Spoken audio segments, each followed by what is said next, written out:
ಆಕಾಶವಾಣಿ ಪ್ರದೇಶ ಸಮಾಚಾರ ಓದುತ್ತಿರುವವರು ಆರತಿ ದೇವಶಿಖಾಮಣಿ. ಮುಖ್ಯಾಂಶಗಳು. ಇಂದಿನಿಂದ ದೇಶದಾದ್ಯಂತ ಜನಗಣತಿ ಆರಂಭ, ಸಾರ್ವಜನಿಕರು ಸಹಕರಿಸುವಂತೆ ಮನವಿ. ರಾಷ್ಟ್ರಪತಿ ದ್ರೌಪದಿ ಮುರ್ಮು ಇಂದು ತುಮಕೂರಿನ ಶಿವಕುಮಾರ ಸ್ವಾಮೀಜಿಗಳ 119ನೇ ಜಯಂತಿ ಸಮಾರಂಭದಲ್ಲಿ ಭಾಗಿ. ರಾಜ್ಯದಲ್ಲಿ ಎಲ್ಪಿಜಿ ಸಿಲಿಂಡರ್ಗಳ ಪೂರೈಕೆಯಲ್ಲಿ ಅಭಾವವಿಲ್ಲ. ಕಾಳಸಂತೆಯಲ್ಲಿ ಸಿಲಿಂಡರ್ ಮಾರಾಟ ಮಾಡುವವರ ವಿರುದ್ಧ ಕಠಿಣ ಕ್ರಮ, ಸಚಿವ ಕೆಎಚ್ ಮುನಿಯಪ್ಪ. ಭೂ ಸುರಕ್ಷಾ ಯೋಜನೆ ಶೇಕಡಾ 100ರಷ್ಟು ದಾಖಲೆ ಡಿಜಿಟಲೀಕರಣಗೊಳಿಸುವಲ್ಲಿ ಕಲಬುರಗಿ ರಾಜ್ಯಕ್ಕೆ ಮಾದರಿ. ಈಗ ವಾರ್ತೆಗಳ ವಿವರ. ಜನಗಣತಿ ದೇಶದ ಭವಿಷ್ಯ ರೂಪಿಸುವಲ್ಲಿ ಮಹತ್ವದ ಪಾತ್ರ ವಹಿಸಿದೆ. ಆದ್ದರಿಂದ ಇದರಲ್ಲಿ ಪಾಲ್ಗೊಳ್ಳುವ ಮೂಲಕ ಕರ್ನಾಟಕದ ಅಭಿವೃದ್ಧಿಗೆ ಸಹಕರಿಸುವಂತೆ ಮುಖ್ಯಮಂತ್ರಿ ಸಿದ್ದರಾಮಯ್ಯ ಜನತೆಯಲ್ಲಿ ಮನವಿ ಮಾಡಿದ್ದಾರೆ. ಜನಗಣತಿ ನಮ್ಮ ರಾಜ್ಯ ಮತ್ತು ದೇಶದ ಭವಿಷ್ಯ ರೂಪಿಸುವ ಮಹತ್ವದ ಕಾರ್ಯ. ಇದು ದತ್ತಾಂಶ ಆಧಾರಿತ ನಿರ್ಧಾರಗಳಿಗೆ ಸಹಾಯ ಮಾಡುತ್ತದೆ. ಆರೋಗ್ಯ, ಶಿಕ್ಷಣ, ವಸತಿ ಮತ್ತು ಮೂಲಸೌಕರ್ಯ ಕ್ಷೇತ್ರಗಳಲ್ಲಿ ಸಂಪನ್ಮೂಲದ ಸಮರ್ಪಕ ಹಂಚಿಕೆಗೆ ದಾರಿ ತೋರುತ್ತದೆ. ಜನಗಣತಿ 2027ರ ಅಂಗವಾಗಿ ನಾವು ಸ್ವಯಂ ಗಣತಿ ವ್ಯವಸ್ಥೆಯನ್ನು ಪರಿಚಯಿಸಿದ್ದೇವೆ. 2026 ಏಪ್ರಿಲ್ 1ರಿಂದ 15ರವರೆಗೆ ಪ್ರತಿ ಕುಟುಂಬವು ತಮ್ಮ ಮಾಹಿತಿಯನ್ನು ಎಸ್ಇ ಸೆನ್ಸಸ್ GOV-in ಆನ್ಲೈನ್ನಲ್ಲಿ ಭರ್ತಿ ಮಾಡಬಹುದು. ಮೊಬೈಲ್ ಫೋನ್ ಸಂಖ್ಯೆ ಮತ್ತು OTP ಮೂಲಕ ಸುಲಭವಾಗಿ ಈ ಪ್ರಕ್ರಿಯೆ ಪೂರ್ಣಗೊಳಿಸಬಹುದು. ಇದರಲ್ಲಿ ನಿಮ್ಮ ಭಾಗವಹಿಸುವಿಕೆ ಅತ್ಯಂತ ಮುಖ್ಯ. ಇದು ಕೇವಲ ಕರ್ತವ್ಯವಲ್ಲ, ಕರ್ನಾಟಕದ ಅಭಿವೃದ್ಧಿಗೆ ನಿಮ್ಮ ಕೊಡುಗೆ. ಇಂದು ನೀವು ನೀಡುವ ನಿಖರ ಮಾಹಿತಿ ನಾಳೆಯ ಉತ್ತಮ ನೀತಿಗಳು, ಸೇವೆಗಳಿಗೆ ಮತ್ತು ಅಭಿವೃದ್ಧಿ ಕಾರ್ಯಕ್ರಮಗಳನ್ನು ರೂಪಿಸಲು ಆಧಾರವಾಗುತ್ತದೆ. ಈ ಗಣತಿಯಲ್ಲಿ ಯಾರೂ ಬಿಟ್ಟು ಹೋಗದಂತೆ ನಾವು ಖಚಿತಪಡಿಸುತ್ತೇವೆ. ಆದ್ದರಿಂದ ನಿಗದಿತ ಅವಧಿಯಲ್ಲಿ ಸ್ವಯಂ ಗಣತಿಯನ್ನು ಪೂರ್ಣಗೊಳಿಸಿ ಜನಗಣತಿ 2027 ಯಶಸ್ವಿಗೊಳಿಸಲು ನಾವು ಎಲ್ಲರೂ ಕೈ ಜೋಡಿಸೋಣ. ಸಾರ್ವಜನಿಕರು ಸ್ವಯಂ ಪ್ರೇರಿತರಾಗಿ ಪಾಲ್ಗೊಂಡು ಮನೆಗೆ ಭೇಟಿ ನೀಡಿದ ಗಣತಿದಾರರಿಗೆ ಮಾಹಿತಿ ನೀಡುವುದರೊಂದಿಗೆ ಜನಗಣತಿ ಕಾರ್ಯವನ್ನು ಯಶಸ್ವಿಗೊಳಿಸುವಂತೆ ಧಾರವಾಡ ಜಿಲ್ಲಾಧಿಕಾರಿ ಸ್ನೇಹಲ್ ಆರ್ ಕೋರಿದ್ದಾರೆ. ಚಿಕ್ಕಮಗಳೂರು ಜಿಲ್ಲೆಯಲ್ಲಿ ಒಟ್ಟು 2528 ಬ್ಲಾಕ್ಗಳನ್ನು ಗುರುತಿಸಲಾಗಿದೆ. 2220 ಗಣತಿದಾರರು ಹಾಗೂ 380 ಮೇಲ್ವಿಚಾರಕರನ್ನು ಗಣತಿ ಕಾರ್ಯಕ್ಕೆ ನೇಮಿಸಲಾಗಿದೆ ಎಂದು ಜಿಲ್ಲಾಧಿಕಾರಿ ಎನ್ಎಂ ನಾಗರಾಜ್ ಹೇಳಿದ್ದಾರೆ. ಜನಗಣತಿ 2027ರ ಅಂಗವಾಗಿ ಸಾರ್ವಜನಿಕರು ಸುರಕ್ಷಿತ ವೆಬ್ ಪೋರ್ಟಲ್ ಮೂಲಕ ಸ್ವಯಂ ಗಣತಿಯಲ್ಲಿ ಪಾಲ್ಗೊಳ್ಳಲು ಅವಕಾಶ ಕಲ್ಪಿಸಲಾಗಿದ್ದು, ಜಿಲ್ಲೆಯ ಸಾರ್ವಜನಿಕರು ಇದರ ಸದುಪಯೋಗ ಪಡೆದುಕೊಂಡು ಜನಗಣತಿಯಲ್ಲಿ ಸಕ್ರಿಯವಾಗಿ ಪಾಲ್ಗೊಳ್ಳಬೇಕು ಎಂದು ಮೈಸೂರು ಜಿಲ್ಲಾಧಿಕಾರಿ ಲಕ್ಷ್ಮೀಕಾಂತ್ ರೆಡ್ಡಿ ತಿಳಿಸಿದ್ದಾರೆ. ರಾಷ್ಟ್ರಪತಿ ದ್ರೌಪದಿ ಮುರ್ಮು ಅವರು ನಿನ್ನೆ ರಾತ್ರಿ ಬೆಂಗಳೂರಿಗೆ ಆಗಮಿಸಿದ ಸಂದರ್ಭದಲ್ಲಿ ರಾಜ್ಯಪಾಲ ಥಾವರ್ಚಂದ್ ಗೆಹ್ಲೋಟ್ ಹಾಗೂ ಕೇಂದ್ರ ಜಲಶಕ್ತಿ ಮತ್ತು ರೈಲ್ವೆ ಖಾತೆಯ ರಾಜ್ಯ ಸಚಿವ ವಿ ಸೋಮಣ್ಣ ಅವರನ್ನು ಬರಮಾಡಿಕೊಂಡರು. ಇಂದು ತುಮಕೂರಿನ ಸಿದ್ದಗಂಗಾ ಮಠದಲ್ಲಿ ಆಯೋಜಿಸಿರುವ ಪದ್ಮಭೂಷಣ ಡಾ ಶಿವಕುಮಾರ ಸ್ವಾಮೀಜಿಯವರ 119ನೇ ಜನ್ಮ ದಿನಾಚರಣೆ ಹಾಗೂ ಗುರುವಂದನಾ ಮಹೋತ್ಸವದಲ್ಲಿ ಭಾಗಿಯಾಗಲಿದ್ದಾರೆ. ರಾಜ್ಯದಲ್ಲಿ ಎಲ್ಪಿಜಿ ಸಿಲಿಂಡರ್ಗಳ ಪೂರೈಕೆಯಲ್ಲಿ ಅಭಾವವಿಲ್ಲ. ಸಮರ್ಪಕವಾಗಿ ವಿತರಿಸಲಾಗುತ್ತಿದೆ ಎಂದು ಆಹಾರ ಮತ್ತು ನಾಗರಿಕ ಸರಬರಾಜು ಖಾತೆ ಸಚಿವ ಕೆಎಚ್ ಮುನಿಯಪ್ಪ ತಿಳಿಸಿದ್ದಾರೆ. ಚಿತ್ರದುರ್ಗದಲ್ಲಿ ಸುದ್ದಿಗಾರರೊಂದಿಗೆ ಮಾತನಾಡಿದ ಅವರು, ಸರ್ಕಾರಿ ತೈಲ ಸಂಸ್ಥೆಗಳಿಗಿಂತ ಖಾಸಗಿ ಸಂಸ್ಥೆಗಳು ಹೆಚ್ಚಿನ ದರ ವಿಧಿಸುತ್ತಿವೆ. ಇದರ ಬಗ್ಗೆ ನಿಗಾ ವಹಿಸುವಂತೆ ಹಾಗೂ ರಾಜ್ಯಕ್ಕೆ ಇನ್ನೂ ಹೆಚ್ಚಿನ ಪ್ರಮಾಣದಲ್ಲಿ ಪೆಟ್ರೋಲ್ ಹಾಗೂ ಅಡುಗೆ ಅನಿಲ ಸಿಲಿಂಡರ್ ವಿತರಿಸುವಂತೆ ಕೇಂದ್ರಕ್ಕೆ ಪತ್ರ ಬರೆಯಲಾಗಿದೆ. ರಾಜ್ಯದಲ್ಲಿ ಕಾಳಸಂತೆಯಲ್ಲಿ ಸಿಲಿಂಡರ್ ಮಾರಾಟ ಮಾಡುವವರ ವಿರುದ್ಧ ಕಠಿಣ ಕ್ರಮ ಕೈಗೊಳ್ಳಲಾಗುವುದು ಎಂದು ಹೇಳಿದರು.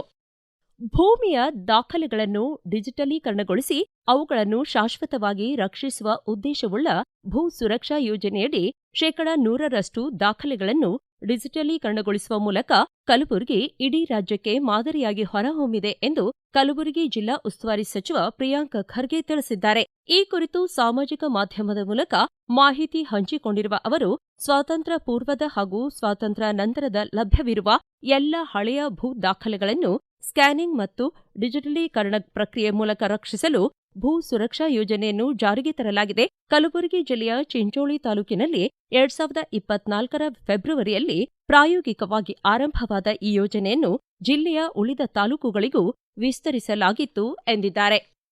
ಈಗ ಪ್ರಕಟಣೆ, ನಂತರ ಪ್ರದೇಶ ಸಮಾಚಾರ ಮುಂದುವರಿಯುವುದು.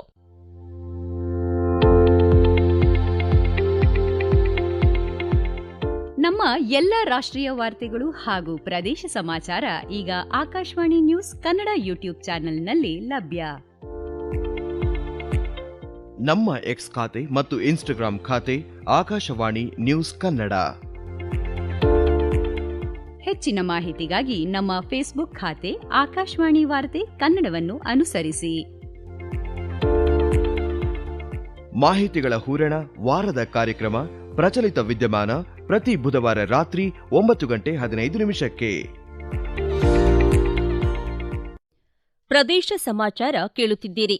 ಬೆಳಗಾವಿ ಜಿಲ್ಲಾ ಸಹಕಾರಿ ಹಾಲು ಉತ್ಪಾದಕರ ಸಂಘ 2025-26ನೇ ಆರ್ಥಿಕ ವರ್ಷದಲ್ಲಿ 12 ಕೋಟಿ 59 ಲಕ್ಷ ರೂಪಾಯಿ ಲಾಭ ಗಳಿಸಿದ್ದು 510 ಕೋಟಿ ರೂಪಾಯಿ ವಹಿವಾಟು ನಡೆಸುವುದರ ಮೂಲಕ ಐತಿಹಾಸಿಕ ಸಾಧನೆ ಮಾಡಿದೆ ಎಂದು ಕೆಎಂಎಫ್ ಅಧ್ಯಕ್ಷ ಹಾಗೂ ಶಾಸಕ ಬಾಲಚಂದ್ರ ಜಾರಕಿಹೊಳಿ ತಿಳಿಸಿದ್ದಾರೆ. ಬೆಳಗಾವಿಯಲ್ಲಿ ಸುದ್ದಿಗಾರರಿಗೆ ಈ ಮಾಹಿತಿ ನೀಡಿದ ಅವರು, ಬೆಳಗಾವಿಯಲ್ಲಿ ಮೆಗಾ ಡೈರಿ ನಿರ್ಮಿಸಲು ಈಗಾಗಲೇ ಯೋಜನೆಯೊಂದನ್ನು ರೂಪಿಸಲಾಗಿದೆ. ಪ್ರಸಕ್ತ ವರ್ಷ ಸಂಘದ ವಿಸ್ತರಣೆಗೆ ಒತ್ತು ನೀಡಲಾಗಿದೆ. 100 ನೂತನ ಹಾಲು ಉತ್ಪಾದಕರ ಸಂಘಗಳನ್ನು ನಿರ್ಮಿಸಲಾಗಿದೆ ಎಂದು ತಿಳಿಸಿದರು. ಚಾಮರಾಜನಗರ ಜಿಲ್ಲೆಯ ಗುಂಡ್ಲುಪೇಟೆ ತಾಲೂಕಿನಲ್ಲಿ ಏಪ್ರಿಲ್ 21ರಂದು ಸುಮಾರು 600 ಕೋಟಿಗೂ ಅಧಿಕ ವೆಚ್ಚದ ವಿವಿಧ ಅಭಿವೃದ್ಧಿ ಕಾಮಗಾರಿಗಳಿಗೆ ಮುಖ್ಯಮಂತ್ರಿ ಸಿದ್ದರಾಮಯ್ಯ ಶಂಕುಸ್ಥಾಪನೆ ನೆರವೇರಿಸಲಿದ್ದಾರೆ ಎಂದು ಶಾಸಕ ಎಚ್ಎಂ ಗಣೇಶ್ ಪ್ರಸಾದ್ ತಿಳಿಸಿದ್ದಾರೆ. ಗುಂಡ್ಲುಪೇಟೆ ಪಟ್ಟಣ ತಾಲೂಕು ಕಚೇರಿ ಸಭಾಭವನದಲ್ಲಿ ನಡೆದ ಸಭೆಯಲ್ಲಿ ಮಾತನಾಡಿದ ಅವರು, ಪಟ್ಟಣದ ಡಿ ದೇವರಾಜ ಅರಸು ಕ್ರೀಡಾಂಗಣದಲ್ಲಿ ವೇದಿಕೆ ಕಾರ್ಯಕ್ರಮ ನಡೆಸಲು ಸ್ಥಳ ನಿಗದಿಪಡಿಸಲಾಗಿದೆ. ಜಿಲ್ಲಾಡಳಿತದಿಂದ ಕಾರ್ಯಕ್ರಮ ನಡೆಯಲಿದ್ದು, ಮುಂದಿನ ದಿನಗಳಲ್ಲಿ ಜಿಲ್ಲಾಧಿಕಾರಿಗಳ ಜೊತೆ ಇನ್ನೊಂದು ಸಭೆ ನಡೆಸಿ ಅಂತಿಮ ಸಿದ್ಧತೆ ಬಗ್ಗೆ ಚರ್ಚಿಸಲಾಗುವುದು ಎಂದರು. ಕರ್ನಾಟಕ ಮಾಹಿತಿ ಆಯೋಗ ಕಲಬುರಗಿ ಪೀಠದಲ್ಲಿ ಕಳೆದ 5 ತಿಂಗಳಲ್ಲಿ 71 ದಿನ ಕಲಾಪ ನಡೆಸಿ 1079 ಪ್ರಕರಣಗಳನ್ನು ವಿಲೇವಾರಿ ಮಾಡಿದೆ ಎಂದು ಕರ್ನಾಟಕ ಮಾಹಿತಿ ಆಯೋಗದ ಕಲಬುರಗಿ ಪೀಠದ ರಾಜ್ಯ ಮಾಹಿತಿ ಆಯುಕ್ತರಾದ ಬಿ ವೆಂಕಟಸಿಂಗ್ ತಿಳಿಸಿದ್ದಾರೆ. ಅರ್ಜಿದಾರರಿಗೆ ಮಾಹಿತಿ ನೀಡಲು ಕಾಲಹರಣ ಮಾಡಿ ಸಮಯ ಮತ್ತು ಆರ್ಥಿಕ ನಷ್ಟ ಉಂಟು ಮಾಡಿದ ಹಿನ್ನೆಲೆ ನೊಂದ ಅರ್ಜಿದಾರರಿಗೆ 34,000 ರೂಪಾಯಿ ಪರಿಹಾರ ನೀಡಲು ಆದೇಶಿಸಲಾಗಿದೆ. ಬರುವ ದಿನಗಳಲ್ಲಿ ಹೊಸ ಪ್ರಕರಣಗಳನ್ನು ಕೈಗೆತ್ತಿಕೊಂಡು ವಿಚಾರಣೆ ಶೀಘ್ರದಲ್ಲೇ ಮುಗಿಸಿ ಅರ್ಜಿದಾರರಿಗೆ ಮಾಹಿತಿ ನೀಡಲು ಕ್ರಮ ವಹಿಸುವುದಾಗಿ ಪ್ರಕಟಣೆಯಲ್ಲಿ ತಿಳಿಸಿದ್ದಾರೆ. ಆಕಾಶವಾಣಿ ಧಾರವಾಡ ಕೇಂದ್ರದ ಸಹಾಯಕ ನಿರ್ದೇಶಕ ಹಾಗೂ ಕಾರ್ಯಕ್ರಮ ವಿಭಾಗದ ಮುಖ್ಯಸ್ಥ ಶರಣಬಸವ ಚೋಳಿನವರು 35 ವರ್ಷಗಳ ಸುದೀರ್ಘ ಸೇವೆಯ ಬಳಿಕ ನಿನ್ನೆ ಸೇವಾನಿವೃತ್ತರಾದರು. ಆಕಾಶವಾಣಿ ಧಾರವಾಡ ಕೇಂದ್ರದ ಕಾರ್ಯಕ್ರಮ ವಿಭಾಗದ ಮುಖ್ಯಸ್ಥರಾಗಿ ಇಂದು ಹಿರಿಯ ಕಾರ್ಯಕ್ರಮ ನಿರ್ವಾಹಕಿ ಮಂಜುಳಾ ಪುರಾಣಿಕ್ ಅಧಿಕಾರ ಸ್ವೀಕರಿಸಲಿದ್ದಾರೆ. ಈಗ ಸಂಕ್ಷಿಪ್ತ ಸುದ್ದಿಗಳು. ಬೆಂಗಳೂರಿನಲ್ಲಿ ಪ್ರಯಾಣಿಕರೊಬ್ಬರು ರೈಲಿನಲ್ಲಿ ಮರೆತು ಬಿಟ್ಟು ಹೋಗಿದ್ದ 7,53,000 ರೂಪಾಯಿ ಮೌಲ್ಯದ ಆಭರಣ ಮತ್ತು ನಗದನ್ನು ಒಳಗೊಂಡಿದ್ದ ಕೈಚೀಲವನ್ನು ತ್ವರಿತವಾಗಿ ಪತ್ತೆ ಹಚ್ಚಿ ಅದನ್ನು ಅದರ ವಾರಸುದಾರರಿಗೆ ರೈಲ್ವೆ ರಕ್ಷಣಾ ಪಡೆ ಹಿಂದಿರುಗಿಸಿದೆ ಎಂದು ನೈಋತ್ಯ ರೈಲ್ವೆ ಬೆಂಗಳೂರು ವಿಭಾಗದ ಸಾರ್ವಜನಿಕ ಸಂಪರ್ಕ ಅಧಿಕಾರಿ ಪ್ರಾಣೇಶ್ ಕೆಎನ್ ತಿಳಿಸಿದ್ದಾರೆ. ಮತದಾನ ಜಾಗೃತಿ ಅಭಿಯಾನದಡಿ ಬಾಗಲಕೋಟೆಯಲ್ಲಿ ವಿದ್ಯಾರ್ಥಿಗಳಿಂದ ಭವ್ಯ ಜಾಗೃತಿ ಜಾಥಾ ಹಾಗೂ ಮಾನವ ಸರಪಳಿ ಕಾರ್ಯಕ್ರಮ ನಿನ್ನೆ ಆಯೋಜಿಸಲಾಗಿತ್ತು. ನಿತ್ಯ ವ್ಯವಹಾರ ಹಾಗೂ ಆಡಳಿತ ಭಾಷೆಯಾಗಿ ಕನ್ನಡ ಬಳಸಲು ಆದ್ಯತೆ ನೀಡಬೇಕು. ಕನ್ನಡ ಭಾಷೆಯ ಅಸ್ಮಿತೆಗಾಗಿ ಕನ್ನಡದ ಅನುಷ್ಠಾನವನ್ನು ಸರ್ಕಾರ ಮಾಡುತ್ತಿದೆ. ಕನ್ನಡಿಗರು ಮೊದಲು ದಿನನಿತ್ಯ ಮತ್ತು ಸಾರ್ವಜನಿಕವಾಗಿ ಕನ್ನಡವನ್ನು ಬಳಸಬೇಕು ಎಂದು ಕನ್ನಡ ಅಭಿವೃದ್ಧಿ ಪ್ರಾಧಿಕಾರದ ಕಾರ್ಯದರ್ಶಿ ಡಾ ಸಂತೋಷ್ ಹಾನಗಲ್ ಹೇಳಿದ್ದಾರೆ. ಬೆಂಗಳೂರು ಗ್ರಾಮಾಂತರ ಜಿಲ್ಲೆಯ ದೊಡ್ಡಬಳ್ಳಾಪುರದಲ್ಲಿ ನಡೆದ ಕನ್ನಡ ಜಾಗೃತಿ ಕಾರ್ಯಕ್ರಮ ಉದ್ಘಾಟಿಸಿ ಅವರು ಮಾತನಾಡಿದರು. ಹಾಸನ ಜಿಲ್ಲೆಯ ಬೇಲೂರಿನ ಐತಿಹಾಸಿಕ ಸುಪ್ರಸಿದ್ಧ ಶ್ರೀ ಚನ್ನಕೇಶವ ಸ್ವಾಮಿ ಬ್ರಹ್ಮರಥೋತ್ಸವ ನಿನ್ನೆ ಅದ್ದೂರಿಯಾಗಿ ಜರುಗಿತು. ಕೊನೆಯಲ್ಲಿ ಮತ್ತೊಮ್ಮೆ ಮುಖ್ಯಾಂಶಗಳು. ಇಂದಿನಿಂದ ದೇಶದಾದ್ಯಂತ ಜನಗಣತಿ ಆರಂಭ, ಸಾರ್ವಜನಿಕರು ಸಹಕರಿಸುವಂತೆ ಮನವಿ. ರಾಷ್ಟ್ರಪತಿ ದ್ರೌಪದಿ ಮುರ್ಮು ಇಂದು ತುಮಕೂರಿನ ಶಿವಕುಮಾರ ಸ್ವಾಮೀಜಿಗಳ 119ನೇ ಜಯಂತಿ ಸಮಾರಂಭದಲ್ಲಿ ಭಾಗಿ. ರಾಜ್ಯದಲ್ಲಿ ಎಲ್ಪಿಜಿ ಸಿಲಿಂಡರ್ಗಳ ಪೂರೈಕೆಯಲ್ಲಿ ಅಭಾವವಿಲ್ಲ. ಕಾಳಸಂತೆಯಲ್ಲಿ ಸಿಲಿಂಡರ್ ಮಾರಾಟ ಮಾಡುವವರ ವಿರುದ್ಧ ಕಠಿಣ ಕ್ರಮ ಸಚಿವ ಕೆಎಚ್ ಮುನಿಯಪ್ಪ. ಭೂ ಸುರಕ್ಷಾ ಯೋಜನೆ 100% ದಾಖಲೆ ಡಿಜಿಟಲೀಕರಣಗೊಳಿಸುವಲ್ಲಿ ಕಲಬುರಗಿ ರಾಜ್ಯಕ್ಕೆ ಮಾದರಿ. ಇಲ್ಲಿಗೆ ಪ್ರದೇಶ ಸಮಾಚಾರ ಮುಕ್ತಾಯವಾಯಿತು. ನಮ್ಮ ಮುಂದಿನ ರಾಷ್ಟ್ರೀಯ ವಾರ್ತಾ ಪ್ರಸಾರ 7:35